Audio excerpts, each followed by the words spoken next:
नमस्कार साथियों, मैं महेंद्र जाखटिया जाखटिया क्लासेस में आपका स्वागत करता हूँ।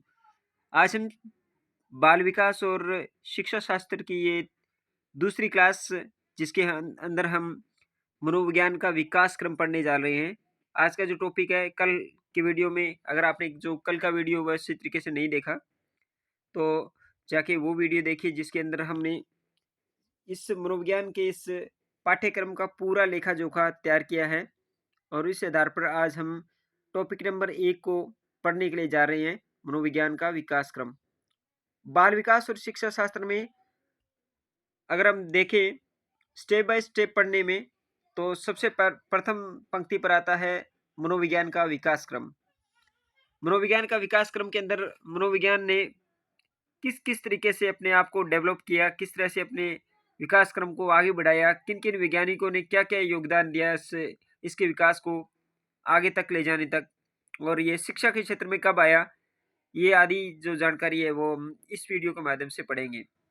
जो कि ये महत्वपूर्ण वीडियो साबित होने वाला है, क्योंकि इनसे संबंधित इस कंटेंट से संबंधित बहुत सारे प्रश्न आते हैं जो हमें कंफ्यूज भी करते हैं साइकोलॉजी के इस चैप्टर में। तो शुरुआत करते हैं मनोविज्ञान के विकास क्रम की। सर्वप्रथम मानव मन के अध्ययन का जो विचार है प्लेटो ने दिया था। अरस्तु ने मनुष्य की आत्मा का अध्ययन प्रारंभ किया था। आपको बता दें कि अरस्तु है वो प्लेटो के शिष्य थे। मनोविज्ञान की उत्पत्ति वैसे तो चौथी शताब्दी में अरस्तु के काल के अंदर हुई थी, और इसे पहले एक स्वतंत्र विषय के रूप में न पढ़ाया जाके दर्शन शास्त्र की एक शाखा के रूप में पढ़ाया गया था। यही एक दर्शन शास्त्र की शाखा ही थी, लेकिन उसको फिर 1590 में ग्रीक विद्वान जो रुडोल्फ कोइकल थे, उसने मनोविज्ञान पर साइकोलॉजी नाम की एक पुस्तक लिखी, और वहीं से ये शब्द जो साइकोलॉजी हम बार बार पढ़ते आ रहे हैं, इस शब्द की उत्पत्ति हुई। सर्वप्रथम मनोविज्ञान के लिए साइकोलॉजी शब्द का प्रयोग रुडोल्फ गोइकल ने किया था। ये आपको जो हेडलाइन भी दिखाई दे रहा है, ये जो दे रखा है पूरा अच्छी तरीके से कि सर्वप्रथम मनोविज्ञान का जो साइकोलॉजी शब्द देने वाले कौन थे, वो थे रुडोल्फ गोइकले। इसके बाद में साइकोलॉजी शब्द की जो निर्माण की बात करें, जो दो शब्दों से मिलकर बना है, साइकी प्लस लॉग्स से, जिसमें साइकी का अर्थ होता है आत्मा और लॉग्स का मतलब होता है अध्ययन। साइकी का मतलब आत्मा और लॉग्स का मतलब होता है अध्ययन। साइकोलॉजी शब्द का शाब्दिक अर्थ है आत्मा का अध्ययन, आत्मा का अध्ययन या आत्मा का विज्ञान। 16वीं शताब्दी में मनोविज्ञान को आत्मा का विज्ञान माना गया है। 16वीं शताब्दी से शुरुआत हुई थी इस मनोविज्ञान जैसे शब्द की, जिसके अंदर अरस्तु ने सर्वप्रथम इसे आत्मा का विज्ञान कहा है। लेकिन 17वीं शताब्दी में आत्मा के विज्ञान का खंडन किया गया, या फिर इस अर्थ को अस्वीकार कर दिया गया, और वो जो अस्वीकार करने वाले थे वो वैज्ञानिक थे होब्स, जॉन लॉक और स्पिनोजा। इसके बाद में और उन्होंने तर्क दिया कि आत्मा का कोई अस्तित्व नहीं है। इसके बाद में मन का विज्ञान माना गया। पेपोनोजी ने सबसे प्रथम आत्मा के विज्ञान के बाद में इसके खंडन को ठुकराते हुए इसे 17वीं शताब्दी में मनोविज्ञान को मन का विज्ञान माना। और मन का विज्ञान मानने वाले कौन थे? पेपोनोजी, जो कि इटली के निवासी थे। इसके बाद में 19वीं सदी में मन क्या है, मन का अस्तित्व क्या है, जिससे प्रश्न पैदा हुए, तथा 1870 में मन के विज्ञान को भी अमान्य कर दिया गया। 19वीं सदी में मनोविज्ञान को फिर मन का विज्ञान न मानकर चेतना का विज्ञान माना गया। चेतना का विज्ञान मानने वाले जो वैज्ञानिक थे या विद्वान थे, वो थे विलियम जेम्स, विलियम बंट, विलियम मुट, बंट नहीं, विलियम मुट कर लेना इसको, टिचनर, जेम्स सली।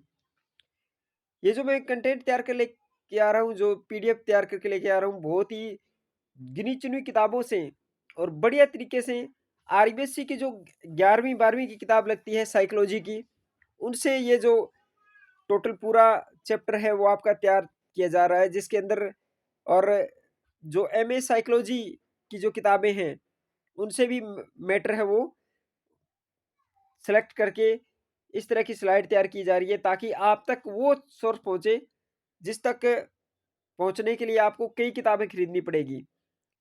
लेकिन मैं इस कंटेंट को बढ़िया तरीके से एक स्लाइड के माध्यम से तैयार करके लेके आ रहा हूँ, ताकि आपको कहीं और अन्य नोट्स न पढ़ने पड़े रीट एग्जाम के लिए, सेकंड ग्रेड, फर्स्ट ग्रेड के लिए। तो इस तरह की जो स्लाइड है वो आप देखते जाना। हम हर वीडियो में एक बढ़िया तरीके से की स्लाइड तैयार करके लेके आ रहे हैं, जिसके अंदर आपको अच्छा कंटेंट मिलने वाला है। तो इसके बाद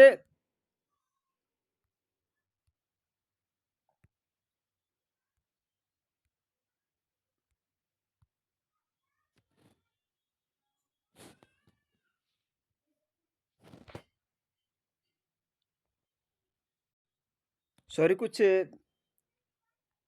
टेक्निकली इश्यू हो गया, इस वजह से 1 सेकंड के लिए ये वीडियो रोका गया। इससे आगे पढ़ते हैं। 20वीं सदी में मनोविज्ञान को व्यवहार का विज्ञान माना गया। जेबी वाटसन जैसे वैज्ञानिक थे जिन्होंने सर्वप्रथम व्यवहार इस मनोविज्ञान को व्यवहार का धनात्मक विज्ञान माना है। और व्यवहार का अध्ययन करने वाले वैज्ञानिक थे वाटसन, वुडवर्थ, मैकडूगल। और जो मन भी मन जैसे वैज्ञानिक थे, उन्होंने इसे व्यवहार शब्द से प्रेरित किया है। और बात करें अगर व्यवहार शब्द की सर्वप्रथम प्रयोग की, तो विलियम मैकडूगल ने 1905 के अंदर व्यवहार शब्द की, मनोविज्ञान के अंदर व्यवहार शब्द की प्रथम जो परिभाषा पेश की या व्यवहार शब्द का प्रथम प्रयोग किया था, वो वैज्ञानिक थे विलियम मैकडूगल। और उन्होंने 1905 में इस चीज को कर दिया था। इसके बाद में विलियम मैकडूगल ने सन 1905 में अपनी पुस्तक आउटलाइन ऑफ साइकोलॉजी में व्यवहार शब्द का सर्वप्रथम प्रयोग किया था। अगर ये पूछा जाए कि व्यवहार शब्द का सर्वप्रथम प्रयोग किसने किया, विलियम मैकडूगल ने। कब किया? 1905 में किया। और कहाँ किया? आउटलाइन ऑफ साइकोलॉजी उसकी एक पुस्तक थी, उसके अंदर। इसके बाद में मनोविज्ञान का बंजर काल माना जाता है। बंजर काल क्यों? क्योंकि 1890 से लेके 1905 तक मनोविज्ञान में कोई भी किसी प्रकार का विकास या फिर कोई चीज की परिवर्तन नहीं हुए। इस वजह से इसे मनोविज्ञान का बंजर काल भी कहा जाता है। इसके बाद में 1905 में ये जो कंटेंट मैंने आपको तैयार करके दिया है, ये बढ़िया तरीके से आपको तैयार किया है कि 1905 में व्यवहार शब्द को विलियम मैकडूगल लेके आए थे। लेकिन व्यवहारवाद सर्वप्रथम 1913 के अंदर वो लेकर आने वाले वैज्ञानिक थे, वो वॉटसन थे। इसके बाद में व्यवहार विज्ञान के समर्थक कौन थे? BF. Skinner, Pavlov, CL. Hello और विलियम वुडवर्थ और विलियम मैकडूगल। तो आज की स्लाइड में आपको जो कंटेंट अच्छी तरीके से अच्छे लगे, कमेंट के माध्यम से जरूर बताइएगा। और चैनल पर पहली बार विजिट कर रहे हैं तो कृपया लाइक और सब्सक्राइब कीजिए, ताकि आने वाले इस प्रक्रिया के अंदर हम अच्छे अच्छे कंटेंट आपको देंगे। और पूरा साइकोलॉजी का जो पाठ्यक्रम है वो मैं बढ़िया तरीके से करवाने वाला हूँ।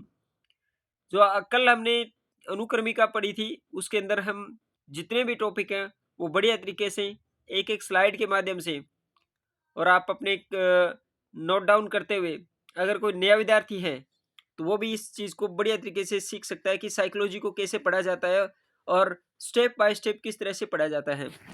तो चैनल पर पहली बार विजिट कर रहे हैं तो कृपया इसको सब्सक्राइब करके जाइएगा, ताकि मुझे भी इस चीज़ से मोटिव मिले और जो मैं मेहनत कर रहा हूँ इसका भी मुझे सार्थक परिणाम मिले।